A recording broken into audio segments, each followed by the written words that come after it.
До Републичкиот јавен обвинител го поставив прашањето што се случува со изградбата на новиот мост на реката Вардар во Сарај.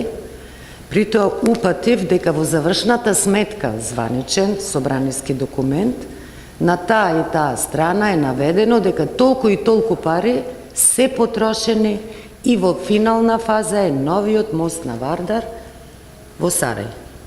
Од Шврговски добив прашање дека станувало збор за техничка грешка и нема основ да се постапува. Техничката грешка беше во следнов. Не станувало збор за изградба на нов мост, туку реконструкција на стар. Не станувало збор за реката Вардар, туку за реката Треска и се разбира, техничка грешка било наведено дека се работи за Сарај, а тоа било мост што ги поврзува Глумово и Шишев. Страшно. И смешно се разбира.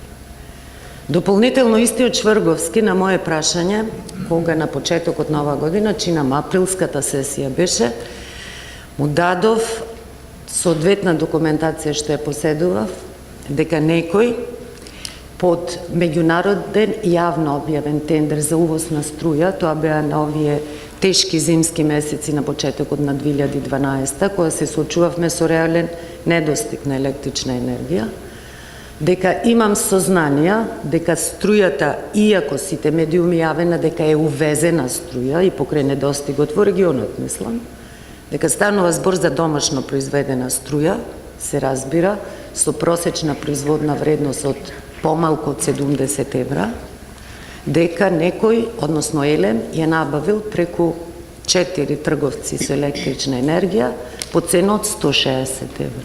Знаете каков одговор добив? Направиле истрага, се е точно што е наведено, точни се и компаниите преку кои Елем увезла 2,5 пати поскапа електрична енергија, а јавниот обвинител апсолутно не го интересира дали струјата е од надвор или од внатре. Цената е 3 пати повисока, бидејќи секој од нас знае дека европските цени на чинење се поскапи. И се разбира, сето тоа го добивме не само како непокрената постапка за спротивно на закон објавен увоз или домашен увоз, како сакате, тоа го плаќаме денес со зголемена неколку пати цена на електричната енергија. Тоа се пратеничките прашања.